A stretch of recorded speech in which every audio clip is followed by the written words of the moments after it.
Está 50 metros, dá para ver daqui o brilho da glória de Deus.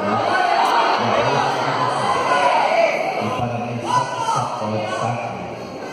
Estou completando um ano hoje, ficando mais velho, mas é o melhor aniversário da minha vida. É estar hoje aqui ministrando a poderosa mensagem de Deus. Amados, olhando aqui para o tema que vocês escolheram, eu acredito que Deus tem algo para nós.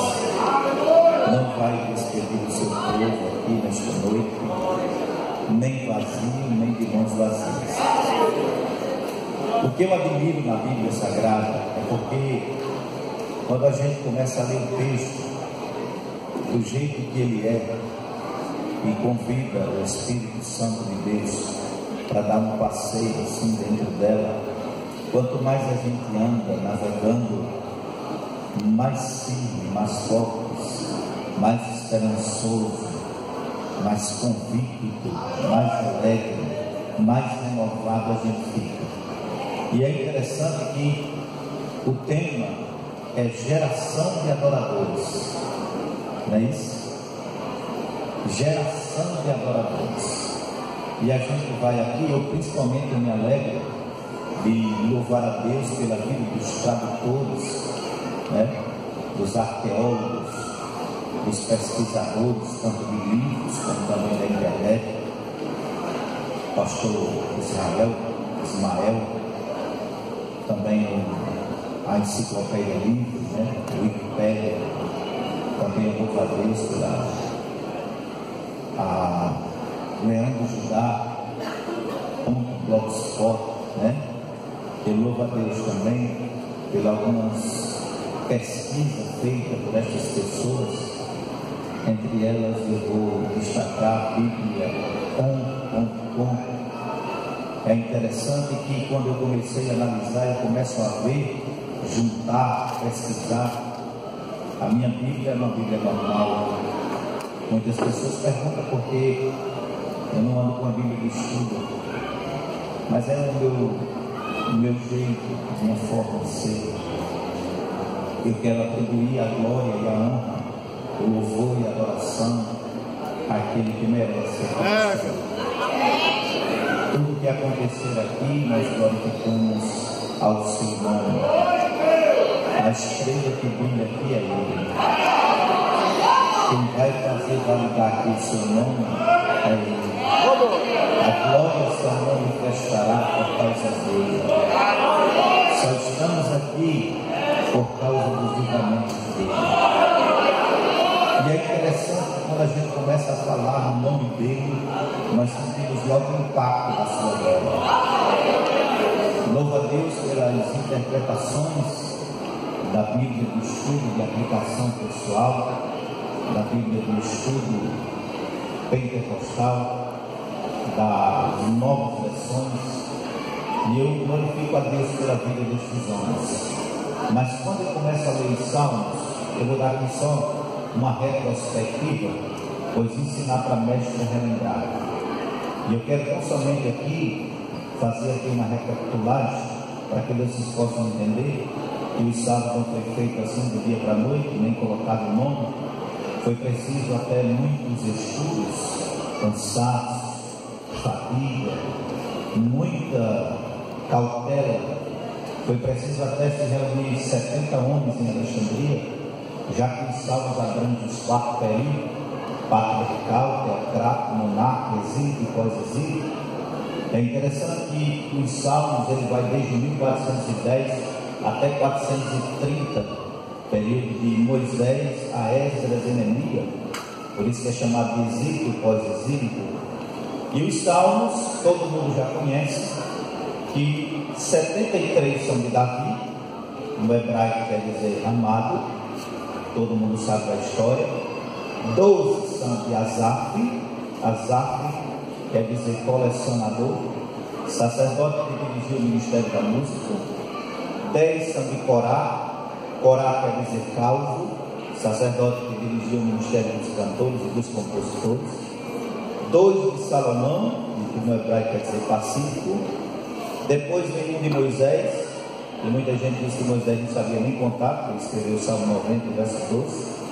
Mas Moisés era formado em arte, matemática, ciência, língua, outros dialetos, formado até em engenharia e construção civil. E é interessante que teve também um dietano, que quer dizer fiel, outro diamante, que quer dizer persistente. O que eu acho interessante é que nessas virtudes, Davi, ele era músico, guerreiro, pastor e rei. Esse homem entrou para a história de Deus, porque tem pessoas que Deus chama para a história, tem outros que Ele chama porque abre oportunidade para você entrar para a história, mas tem outros que Deus chama para fazer história, e Deus chamou Davi para fazer história. E aqueles que viram aquela oportunidade soube aproveitar que Davi foi chamado para fazer história.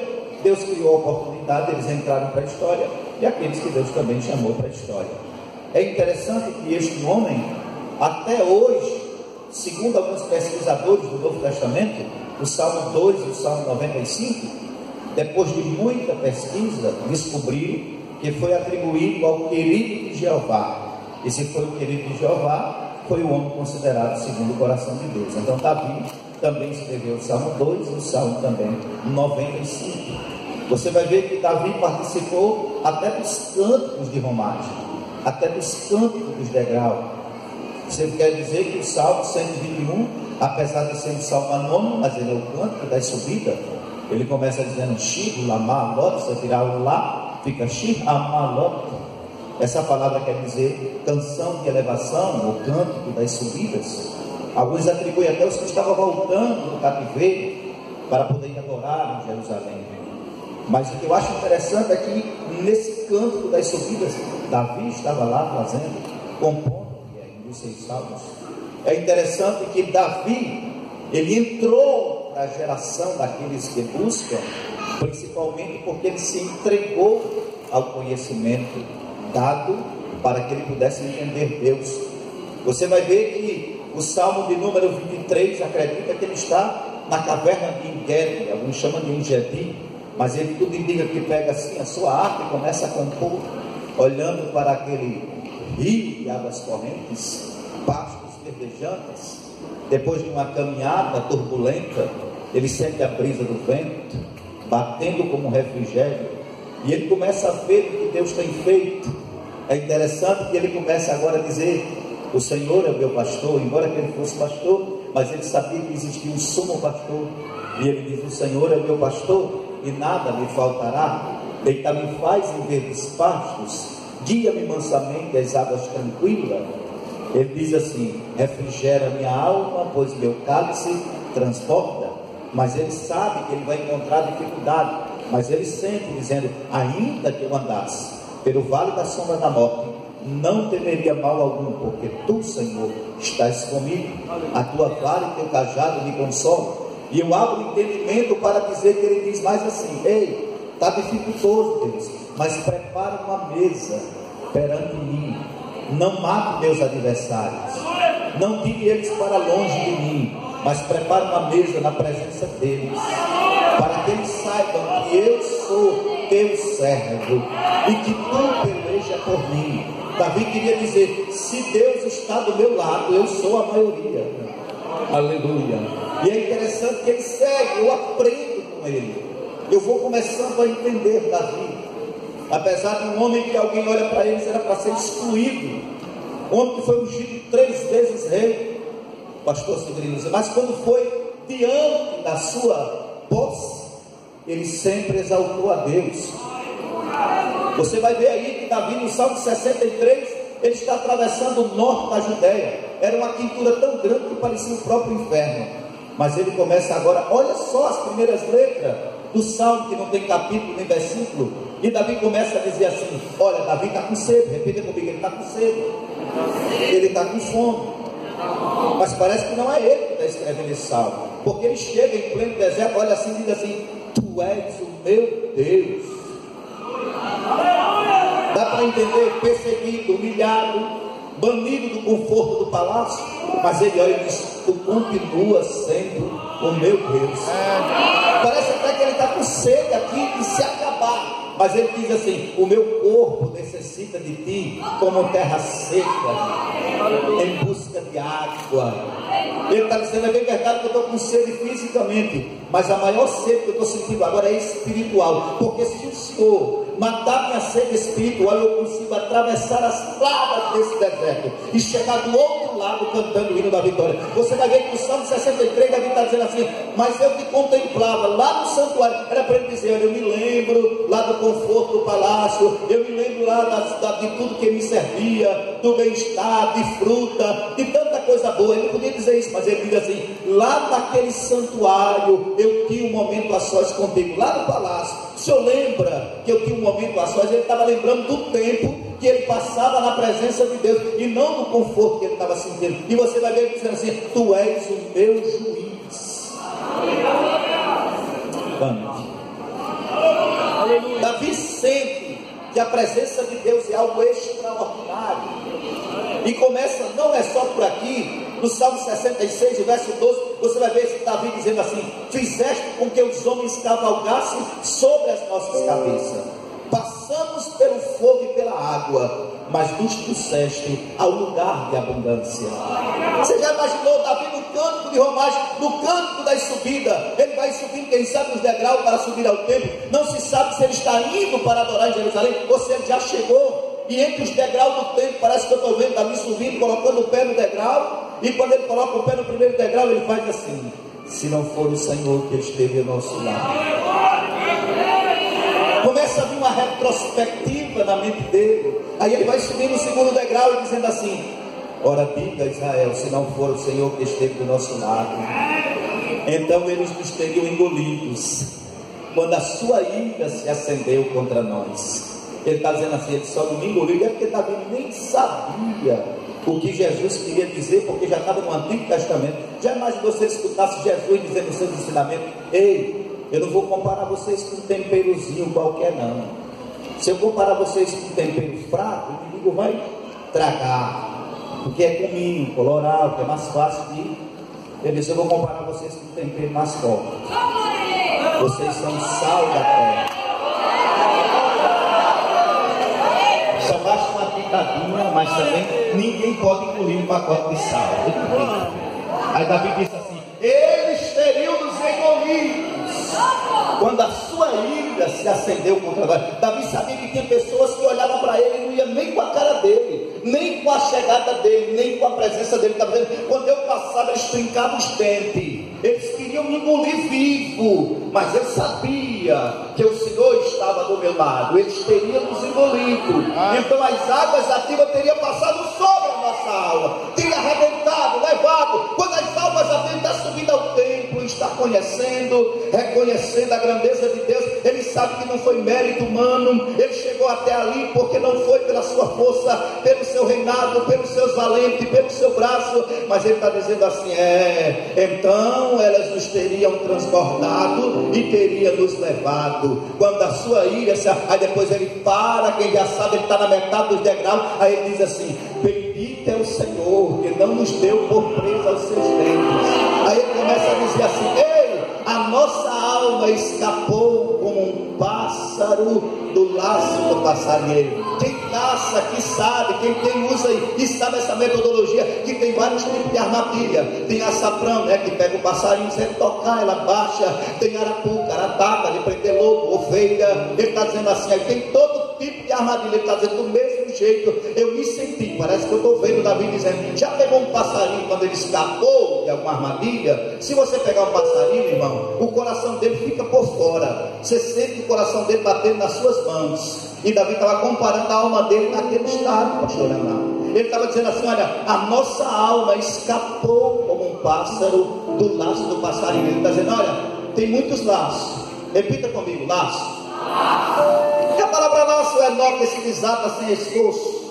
E se tem laço, tem também um homem ágil e destro em laçar, que é o laçador. Ele está dizendo: se tem laço, tem na sua família. Tem um laçarote, que é um laço grande e vistoso. Tem também aquele laço que quando você laça é para lacerar, é para fugir, é para dominar. Laçou, está sob o seu comando, o seu domínio. Aí Davi disse assim: eu escapei quando o laço soltou. E ele está dizendo assim: bendito é o Senhor que não nos deu por preso ao Senhor. Oh, glória! A nossa alma escapou como um pássaro do laço do passarinho. Aí ele para, quem sabe ele já está chegando nos últimos degraus do tempo. Aí ele está dizendo assim: o laço quebrou e nós escapamos. Aleluia! Bendito seja o nome do Senhor. É interessante que Davi, ele fazia umas composições tão lindas, tão belas, e ele fazia tão firme, que parecia que ele estava vivendo o momento, assim como a gente lê em Salmo de Davi. E é mais interessante ainda, que todos conhecem a história, é que Davi aqui, todo mundo conhece, até o pastor Ismael, e outros também do conhecimento, da tradução, do império, etc. Sabia que Davi comprou um campo, e ao comprar este campo, justamente ele olha Araúna, e Araúna Jebuseu, só que naquele lugar não tinha templo. Repita comigo: não tinha templo. E como não tinha templo, amado, sabe o que Davi fez? Mandou trazer a arca de Obed-Edom para justamente levar para Jerusalém. E quando ele pega a arca de Obed-Edom, que vai levando para Jerusalém, o que eu quero dizer para os irmãos aqui nesta noite é que neste ponto você não vai entender, mas vai entender daqui a pouco. Porque quando Davi leva a arca para Jerusalém, ele já vem com uma conquista, ele já vem com batalhas travadas, ele já vem, irmão, dos últimos estágios. E é interessante que quando ele traz a arca, ele lembra, e todo mundo conhece, que na história de Jó, quando alguém vinha chegando às autoridades para aquele lugar que era deles, magistrado, seja ele uma autoridade ou um cargo muito elevado, eles faziam o seguinte: quando eles iam entrando, a primeira coisa é os anciãos ficarem de pé, os jovens já saíam logo, e os príncipes ficavam tudo assim olhando uns para com os outros e dizendo assim: está chegando a autoridade eminente, a autoridade confiável, a autoridade deste lugar. Então o que era que os príncipes faziam? Se levantavam, os anciãos já estavam de pé, e aquela pessoa vinha entrando para ocupar o lugar que já era dele. É interessante, amado, que era uma reverência tão grande, porque sabia que os jovens não era para estar ali. Deixa eu te explicar. É interessante que Davi conhecia essas regras. Davi sabia que o lugar não ia se chegando autoridades eminentes, autoridades conceituadas, autoridades que eram maiores, respeitadas naquela época. É o caso, irmão, de quando os reis saíam para fazer justiça, ele mandava o arauto, e o arauto ia na frente, o mensageiro, e no meio do caminho ele começava a tocar trombeta e gritar: Maranata! Foi o que eu preguei agora há pouco no congresso. E quando ele dizia Maranata, ele dizia: o rei está vindo. E o povo já sabia que o rei vinha para fazer justiça. Ele se preparava o caminho, limpava o caminho e ficava com toda a reverência para receber aquele que iria chegar com a autoridade. E é por isso que Davi diz assim: faço questão, vamos entrar dentro de Jerusalém, e você vai levar a arca para mostrar para eles que está chegando a autoridade maior. Davi sabia que não era ele a autoridade maior, mas a autoridade maior estava pousando sobre ele. Davi reconhecia a grandeza de Deus. É por isso que quando ele chega, parece que o Salmo 24, ele está dizendo: do Senhor é a terra e toda a sua plenitude, o mundo e os que nele habitam. Davi está pegando a grandeza de Deus e colocando acima do que já é. É o que ele quer fazer, é o que ele sabe fazer, é uma geração que ele tem que fazer, adorar aquele.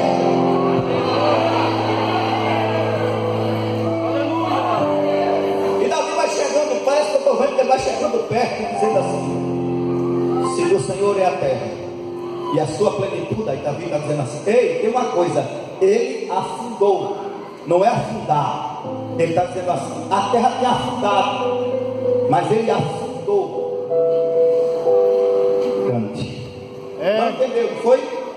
Tá certo. A engenharia também nunca iria entender o que eu ia pregar aqui nesta noite.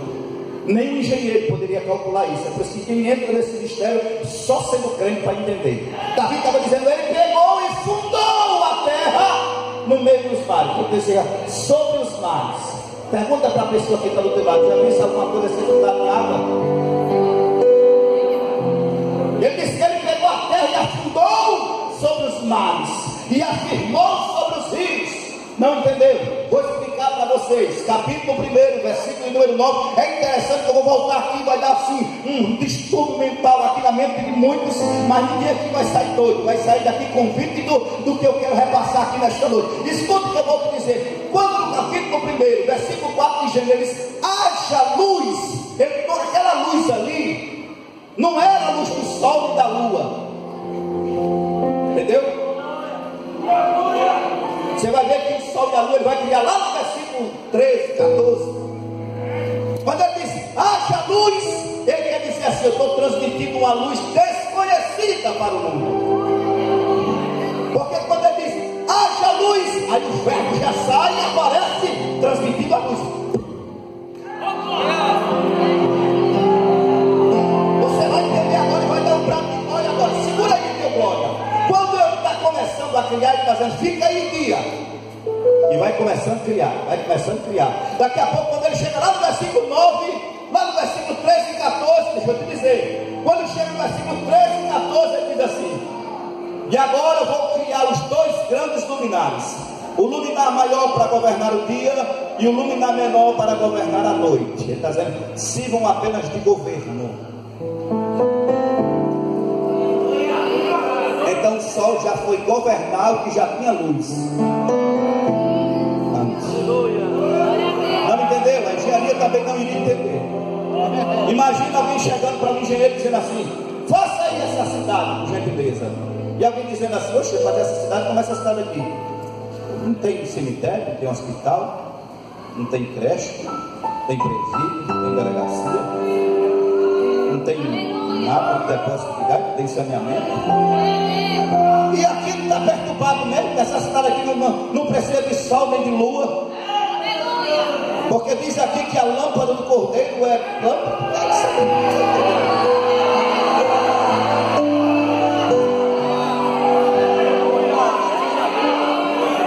Também queria dizer assim: porque ele afundou no meio dos mares. Ei, quando no capítulo 1 ele diz: no princípio criou Deus os céus e a terra era sem forma e vazia, quem estava escrevendo sabia que era naquele princípio, porque no outro princípio, no princípio do começo, já havia sido criado o céu e a terra. Ô pregador, agora que eu não estou entendendo mesmo. Porque antes Deus já havia criado o céu e a terra. Agora houve alguma coisa para que a terra afundasse sobre a superfície das águas. Pense no conhecimento que Davi estava. Pense numa inspiração que ele não podia ir lá no Gênesis, mas o Espírito de Deus: vou interpretar, eu vou te inspirar para tu entender esse mistério. Porque ele sabe que Deus não estava lá, Moisés que estava escrevendo lá no Pentateuco, mas de repente ele disse: ele afundou sobre os mares e afirmou sobre os rios. Sabe o que aconteceu? A terra pegou, afundou, ficou lá sem forma, vazia. Aí Deus pega e vai visitar a terra. E quando ele vem, aí a Trindade desce com eles.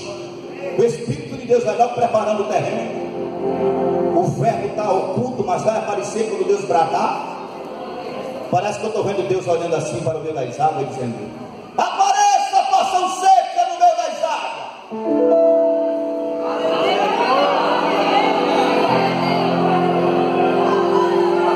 Davi estava dizendo assim: ele pegou, fez a terra subir e afundou. Ele fundou sobre os mares e afirmou sobre os rios. Só ele é quem faz essa estrutura. Só ele. Liga para a pessoa que está do teu lado: Deus chama até o nada à existência, e até o que existe ele faz aparecer aonde estiver escondido. Cante. Só quem crê, joga a tua mão para cima, dá um brado de glória. Eu já estou sentindo o impacto da sua glória.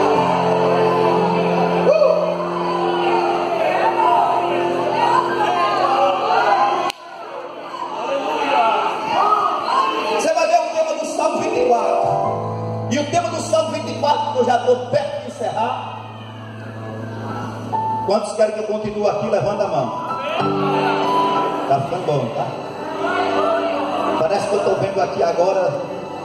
O tema do Salmo diz assim: Deus é o dominador. Não, você não entendeu. Diga para a pessoa que está do teu lado: Deus é dominador de todas as coisas. Quem é digno de entrar no santuário dele? porque Ele é o Rei da glória. Então o que é que Davi faz?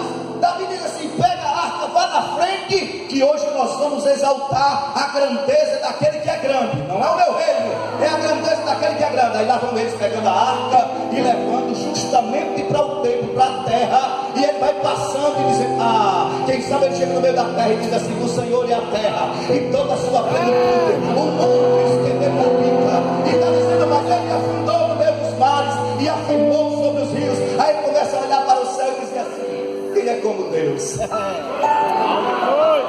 Quem habitará no teu santuário? Aí ele começa a explicar a geração. Diga comigo: aquele que é limpo de mão, aquele que é puro de coração, aquele que não entrega sua alma à vaidade, e aquele que não fala enganosamente, ou nem jura enganosamente. Diga para a pessoa que está do teu lado: não jurei nem pelo céu nem pela terra. Porque às vezes você pode quebrar a palavra, porque às vezes você não pode cumprir. Mas deixe isso quando quem fez uma promessa a Abraão, e Abraão sabia disso. O maior pacto daquela época era o pacto de juramento, e Abraão sabia disso. Mesmo a língua sabendo, a língua dele nativa, ele sabia que tinha que se firmar um acordo jurando por alguém maior, seja pelo sacerdote, pelo templo, por onde tivesse, pelo filho, pela moral. Aí Abraão, quando Deus fez a promessa a ele, ele olhou e disse: tu jura, Senhor? Aí Deus olhou para ele e disse: eu juro, Abraão. O senhor jura por quem? Quem tem que segurar por alguém maior. Quem descobriu foi o escritor Hebreus 6,13. Visto quando Deus fez uma promessa a Abraão, não tendo ninguém maior por quem jurar, ele olhou para o céu, olhou para a terra, olhou para os mares, olhou para os rios, olhou para os querubins, serafim, olhou para o arcanjo, olhou para toda a classe de angelical de anjo, olhou para os 4 animais, olhou para os 24 anciãos e disse: não tem ninguém maior, eu vou jurar por mim mesmo. Por isso que Davi agora começa a exaltar a Deus e a dizer assim: olha, estão preparados. Eu queria que nesta noite, quando eu começasse a falar, embora que vocês depois se sentassem, é só um exercíciozinho, tá certo? Eu queria que quando eu começasse a falar, vocês ficassem de pé. Depois podem sentar.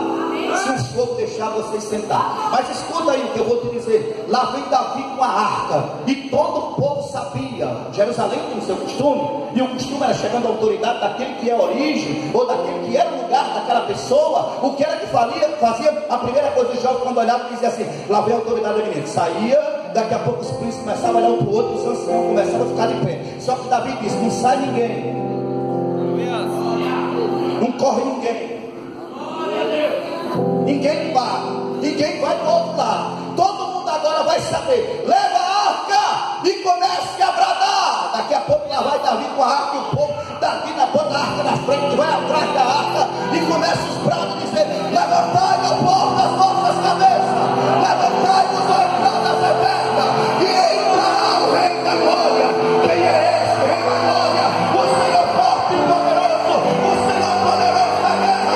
Levantai, meu povo, das vossas cabeças, levantai-vos, ó entradas eternas, e entrará o Rei da glória. E alguém ia gritar e dizer: quem é este Rei da glória?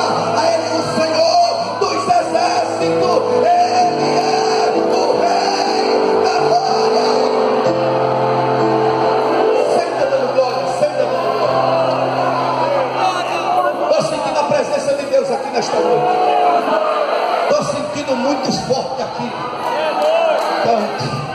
Estou sentindo aqui que a tampa da chaleira vai voar. Estou sentindo que enquanto eu não poder terminar essa mensagem, enquanto eu estiver pregando, Jesus vai batizar a pessoa que está do teu lado. Enquanto eu estiver pregando, Jesus vai curar a pessoa que está do teu lado. Surdo vai ouvir. Se for intervalo, vai ser daqui pulando, crê. Jesus vai dar coração novo e creia, porque hoje é noite de milagre e de maravilha. Só quem acredita, levanta a tua mão, meu prado.